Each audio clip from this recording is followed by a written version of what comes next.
السلام علیکم ورحمۃ اللہ وبرکاتہ۔ الحمدللہ رب العالمین والعاقبۃ للمتقین والصلاة والسلام علی سید الانبیاء والمرسلین وعلی آلہ واصحابہ الطیبین الطاہرین، اما بعد فاعوذ باللہ من الشیطان الرجیم، بسم اللہ الرحمن الرحیم۔ لقد کان لکم فی رسول اللہ اسوۃ حسنہ، صدق اللہ العظیم۔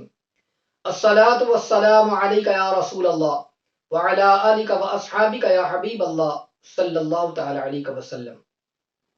میرے پیارے آقا صلی اللہ تعالی علیہ وسلم کی پیارے دیوانوں، آج کا ہمارا درس نمبر 4، ایپیسوڈ نمبر 16۔ اس سے پہلے کے ایپیسوڈ میں آپ نے بزرگان دین کی زندگی طیبہ کے حوالے سے بہت زیادہ معلومات حاصل کی کہ انہوں نے کس طریقے سے اپنی زندگی اتباع سنت کے اندر گزار دی، اور آج ہمیں چاہیے کہ ہم کس طریقے سے اپنی زندگی کے لمحات کو گزار رہے ہیں، یہ ہم نے خود سوچنا ہے اور اس پر فکر کرنا ہے۔ قرآن مقدس کی چند آیتوں اور احادیث مبارکہ کے مطالعے کے بعد اور اس کو سماعت آپ نے کیا، اس کے بعد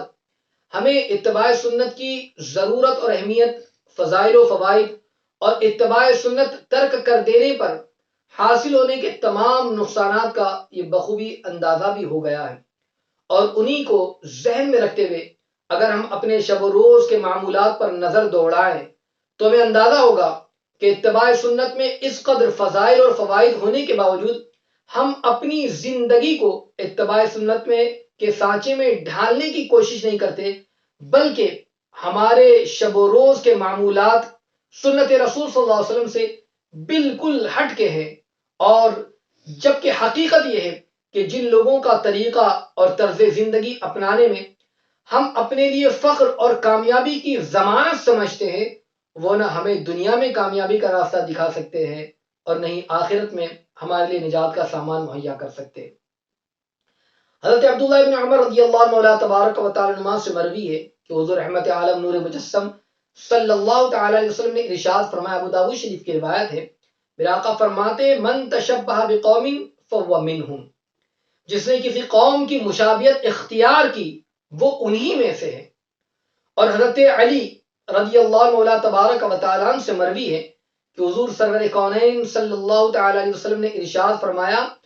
لا يحب رجل قوما الا حشر معهم، جو شخص جس قوم سے محبت کرتا ہے اس کا حشر اسی کے ساتھ ہوگا۔ اللہ اکبر۔ حدیث کا مفہوم یہ ہے کہ جس نے کسی قوم کا طریقہ اپنایا یا کسی کام کے کرنے کا جو طریقہ اور انداز ان کے درمیان مروج ہے، اس طریقے پر یا اس انداز سے وہ کام کیا، وہ اللہ تبارک و تعالیٰ کے نزدیک انہی کی جماعت کا ایک فرد کہلائے گا، اور قیامت کے دن جب میدان حشر میں سب کو جمع کیا جائے گا تو اسے انہی لوگوں کے ساتھ جمع کیا جائے گا۔ یہ عام ہے، خام اچھوں کی پیروی کرے یا بروں کی پیروی کرے، جو جس سے جو ہے طریقہ کار پر عمل کرے گا وہ انہی کے ساتھ میں ہوگا۔ اسلام کے طریقے پر عمل کریں یا غیروں کے انداز کو اپنائیں، ان احادیث کا دوسرا مفہوم شارحین حدیث نے یہ بیان کیا کہ جو شخص کسی قوم کی حیت اختیار کرے وہ انہی میں سے ہیں، اللہ تبارک و تعالیٰ کے نزدیک وہ انہی کی جماعت کا ایک رکن ہے، اور قیامت کے دن وہ انہی کا ساتھ اور انہی کے ساتھ ہی میں اٹھایا جائے گا۔ حضرت مالک بن دینار رضی اللہ عنہ تبارک و تعالیٰ بیان کرتے ہیں کہ اللہ تبارک و تعالیٰ نے ایک نبی علیہ السلام کے پاس وحی فرمائی اور اس موقع پر ان سے ارشاد فرمایا، قل لقومک لا تدخلوا مداخل اعدائی ولا تطعموا مطاعم اعدائی ولا تلبسوا ملابس اعدائی ولا تركبوا مراكب اعدائی فتكونوا اعدائی کما هم اعدائی۔ تم اپنی قوم سے کہہ دو کہ میرے دشمنوں کی پسندیدہ جگہوں پر نہ جائیں، میرے دشمنوں کا پسندیدہ کھانا نہ کھائیں، میرے دشمنوں کا لباس نہ پہنیں، اور میرے دشمنوں کی سواری پر سوار نہ ہو کہ کہیں وہ بھی میرے دشمن نہ ہو جائیں جیسا کہ وہ لوگ میرے دشمن ہیں۔ اللہ اکبر۔ اس روایت سے اندازہ ہوا کہ اللہ تبارک و تعالیٰ کی نافرمانی کر کے جن لوگوں نے اس سے دشمنی مول لے لی ہے ان کا طریقہ کار اپنانا یہ ایسا عمل ہے کہ وہ طریقہ اپنانے والا خود بھی اللہ تبارک و تعالی کا دشمن ہو سکتا ہے۔ وجہ یہ کہ انسان عموماً اس کا طریقہ کار اپناتا ہے جس سے اس کو جو ہے محبت ہوا کرتی ہے، یا وہ طریقہ کار اپناتا ہے جو اسے پسند آتا ہے۔ اللہ تبارک و تعالیٰ کے دشمنوں کا طریقہ کار اپنانے والا اگر اس وجہ سے اپنا رہا ہے کہ اس سے محبت ہے، تو یہ بھی اللہ تبارک و تعالیٰ کے غضب کو دعوت دینے والا عمل ہے۔ اور جو اللہ کا دشمن ہے اس سے کوئی بندہ محبت اور لگاؤ رکھے اور اگر اس وجہ سے اپناتا ہے کہ اس کا طریقہ کار اسے پسند آیا، تو یہ بھی اللہ تبارک و تعالیٰ کی عتاب کا باعث ہے کہ اس کا طریقہ کار ہی تو ہے جس نے اسے اللہ تبارک و تعالیٰ کی بارگاہ میں مجرم اور اللہ کا دشمن بنا دیا ہے۔ اب سوال یہ پیدا ہوتا ہے کہ پھر ہم اپنا آئیڈیل بنائیں تو کس کو، کس کے طریقے پر عمل کریں، کس کے انداز کو اپنائیں اور کس کے طریقے پر اپنی زندگی گزاریں؟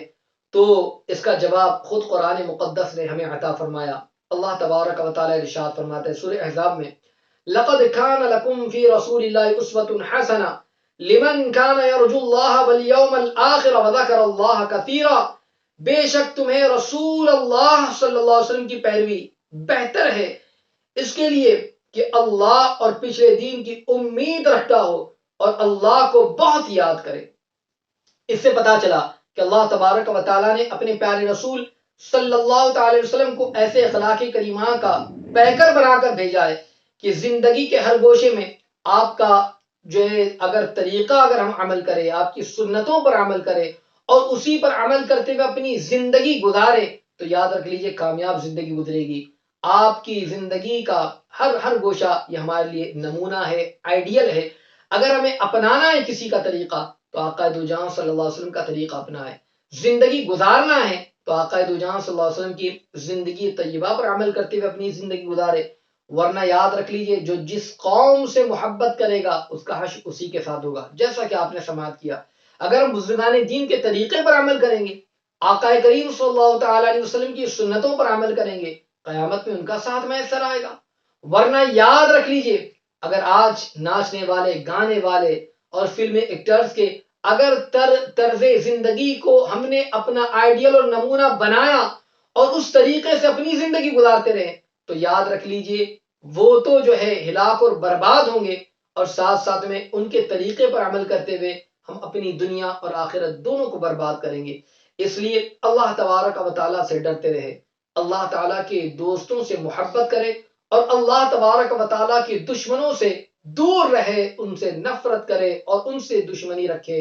یاد رکھ لیجئے انہی کا طریقہ اپنائے جس طریقے پر کامیابی اور کامرانی ہے، اور وہ طریقہ آقا دو جہاں صلی اللہ علیہ وسلم کا طریقہ ہے جو دنیا میں بھی ہمیں کامیاب بنائے گا، آخرت میں بھی ہمیں کامیاب بنائے گا۔ اللہ تبارک و تعالیٰ کی بارگاہ میں دعا ہے کہ مولا تبارک و تعالیٰ ہم تمام کو عمل کی توفیق عطا فرمائے، سرکار علیہ الصلوۃ والتسلیم کی سنتوں پر عمل کی توفیق عطا فرمائے اور سرکار علیہ الصلوۃ والتسلیم کی سنتوں کو عام کرنے کی توفیق عطا فرمائے۔ آمین۔ السلام علیکم ورحمۃ اللہ وبرکاتہ۔